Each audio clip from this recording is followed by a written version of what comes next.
Hai, nagaa jirtu ani dirribaadha. Har'as egaa barumsa keenya seerluuga yookaan giraamerii afaan Ingilizii isaa mata duree waliigalaa English Explained in Afaan Oromoo isa jedhuun walitti deebinee jirra egaa. Akkuma kanaan dura irra deddeebinee ilaalaa waliin haasa'aa deemaa jirru kaayyoon barumsa kanaa giraamerii yookaan seerluuga afaan Ingiliziidha. Akka inni hanga tokko haala salphaadhaan namaaf hubatamuu danda'uuf jecha afaan keenyaan ibsatti laannee wal hubachiisuudha jechuudha. Egaa barumsa keenya hangammaatti mata duree garaagaraa irratti waliin ilaalaa dhufneerra. Yeroo darbee barumsa teensii ilaalaa turre kutaa 3 ilaallee xumurreerra isaa. Har'ammoo egaa barumsa keenya conditional sentences isa jedhudha.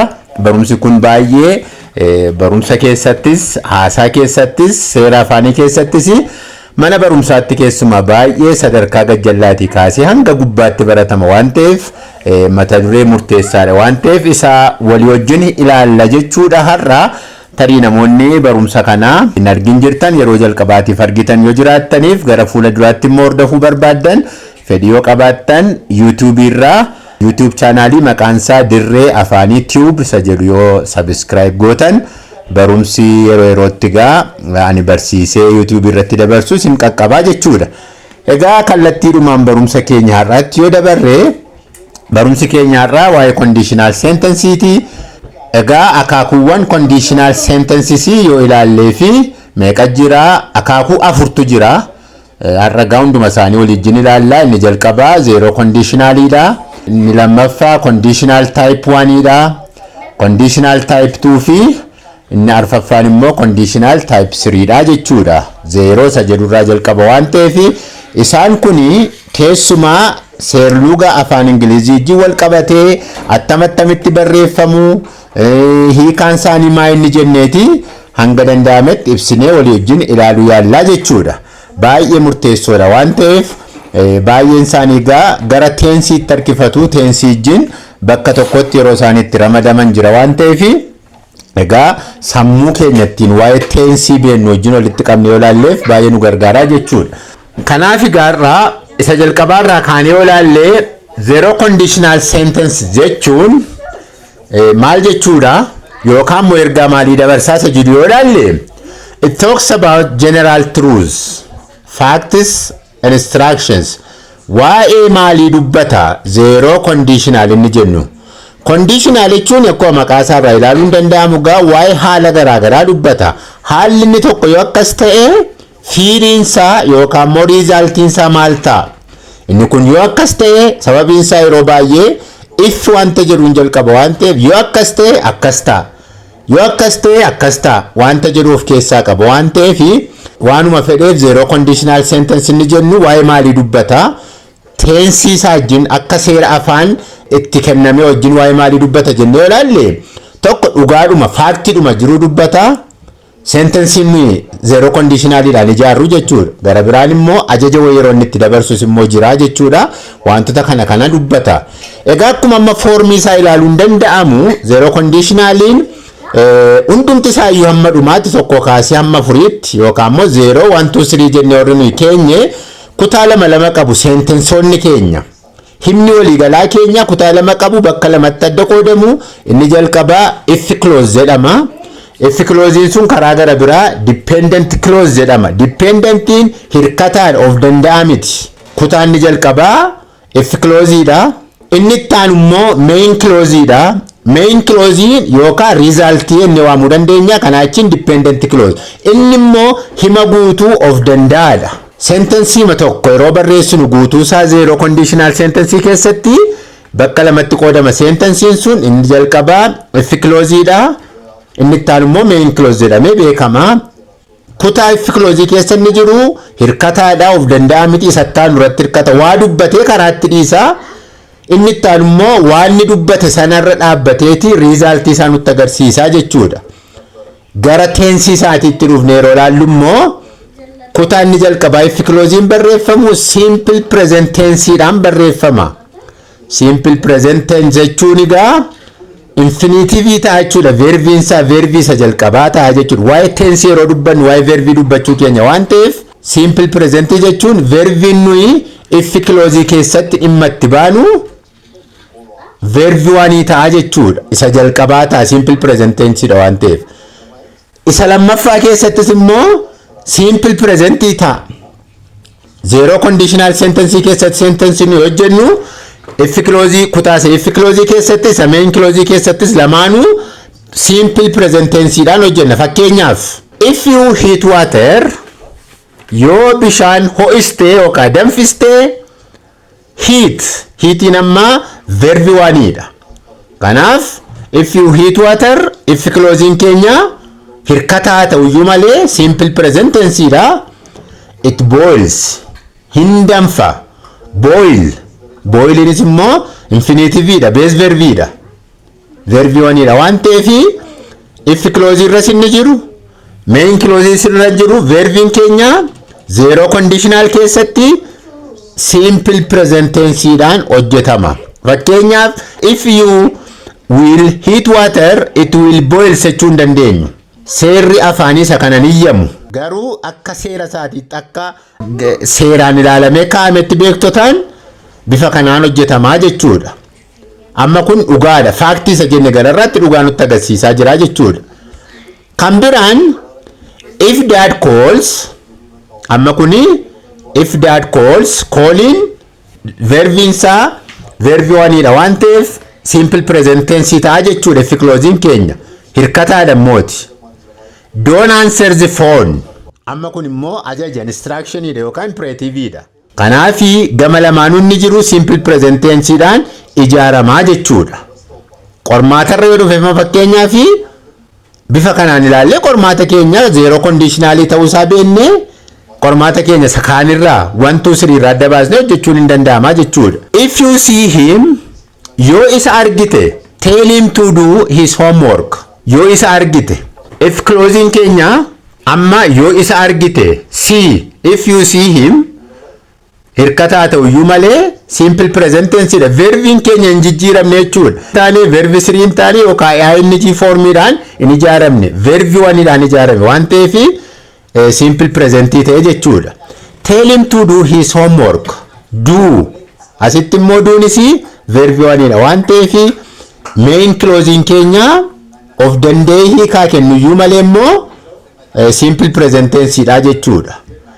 Yeroo tokko gaa akkaataa xiyyeeffannaa dubbannaa keenyaas haa ta'u barreessuu keenyaas haa ta'u isatu murteessaadhaaf malee sentensoota kana main clause fi if clause bakka isaa wal jijjiirree hojjechuun hin danda'ama. Garuu wanti nuyi beekuun nurra jiru yeroo if clause keenya dursu hamma if clause keenya barreeffama isaa finnutti dhannee gaafa finnu koomaa keenya isa booddee main clause keenya itti fufna. Yoo main clause keenya akka dursu barbaanne hin danda'ama akka seeraatti wanti sadawuu hin jiru yoo akkas goone immoo koomaa malee dhumati guutummaadhuma isaa hamma dhumaatti hamma full stop keenyaatti barreessinee finna malee bakka isaa wal jijjiiruun hin danda'ama jechuudha. Arfaffaan if I drink coffee after 2 p.m. waaree booddee buna dhugee I don't sleep at night halkan guutuu dhibina hin qabu jechuudha. If I drinkin amma verbi waniidha waan ta'eef sentensiin keenya inni fi clause dha simple present tense ta'e jechuudha. I don't sleep inis verbi waniidha waan ta'eef infinitive dha waan ta'eef amma gaa lamaansaa simple present tense dhaan hojjetame jechuudha. Kanaaf zero conditional sentence keenya akkasitti bifa kanaan beekuun gaariidha. Conditional type 1 yoo ilaalle immoo probable condition yookaan possibly dha. Haalonni nuti dubbannu inni gara jalqabaa yoo guute condition inni dubbannu yoo guutuu ta'e inni taanu waan danda'amu ta'a jechuudha. Akkaataan ijaarsa isaatii garuu if clause keenya egaa sentence keenya guutummaan isaa bakka lamatti qoodama jenneerra if clause keenya egaa dependent jenneerra hirkataadha. Main clause keenya immoo independent of danda'a jenneerra if clause keenya simple present tense dhaan ijaaramaa jechuudha. Fakkeenyaaf main clause keenya immoo will can may must or auxiliary verbs jennu plus verb 1 inni silaayi wanti conditional type isa jalqabaa fi isa tokkoffaa adda taasisu yoo jiraate if closing sa wal fakkaata main closing sa kan zero dha simple present ture asitti garuu maal fudhata will can may must fudhata isattaan immoo infinitive yookaan verb one fudhata jechuudha fakkeenyaaf if you study hard ammasitti studying verb one dha waan ta'eef simple present tense jechuudha if closing keenya you will itti daballe amma you will pass the exam isa silaa otute zero otute you pass the exam jenna turre amma garuu will fudhate will plus inni taanummo verb one ta'a jechuudha pass verb one dha kanaaf conditional type one immo simple present if closing keenya main closing immo will can may must plus verb one dha jechuudha yeroo baay'ee salphaatti akka waan takkasinuu galoo barbaanne dugda duubatti deebine tensi akaakuuwwan tensi sirriitti beekuu danda'uun gaariidha jechuudha lammaffaa if you take some medicines if you takein amma verb one dha waan ta'eef yoo qoricha liqimsite you will feel better sitti fooyyaa will plus verb one ta'e jechuudha main closing keenya kanaaf inni immoo bifa kanaan hojjetama if you eat pork yoo foon booyyee nyaatte you will be fat in furdatta possible sentence jechuun maal jechuudha gaa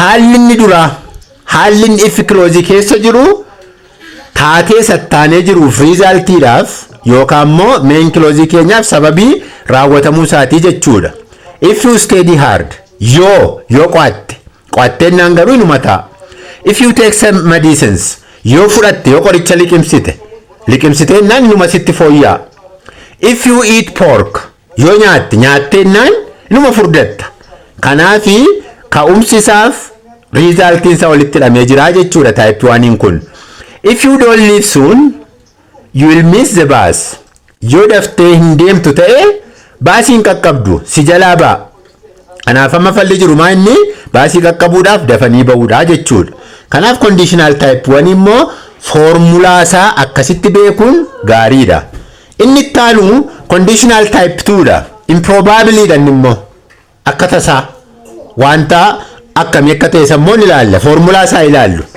if closing keenya jira if closing keenya simple past dha hammammaatti 1 2 3 jalatti present simple dhaan ilaalaa dhufne lammaffaarra gaafa ga'u garuu if closing keenya simple past ta'a isa kam verbiin keenya main closing keenya would could might isa silaa irrattoo one irratti will can may jechaa turre garuu immoo verb one ta'a jara kanattaan immoo auxiliary verbota kanattaan immoo verb one ta'a fakkeenyaaf if I were rich otuun sooressa ta'e jechuu miti kun otuun sooressa ta'e wherein subjectii kamiif iyyuu whereidhuma gargaaramnu if I was rich hin jennu if I were rich jenna subjectiin kamiyyuu whereidhuma fudhataa jechuudha bifa kanaan sentence ijaaruu yoo barbaanne if I were rich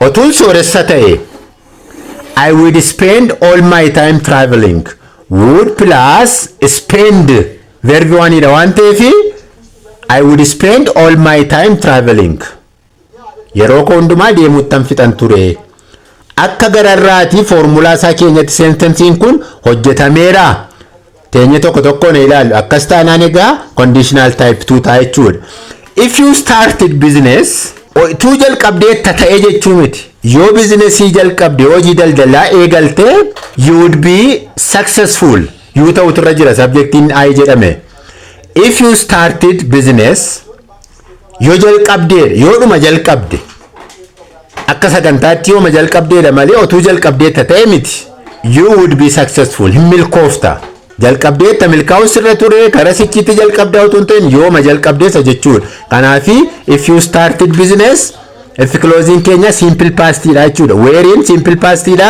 verb 2 dha waan ta'eef started in akkasii inni sadaffaa if you won the lottery yoo lottery moo'e amma tiketii isaa kutatee harka isaa irra jira lotteriin yoo moo'e he would buy a car hidha subjectiin isa kanaas anatu I godhe malee he won the lottery he would buy a car.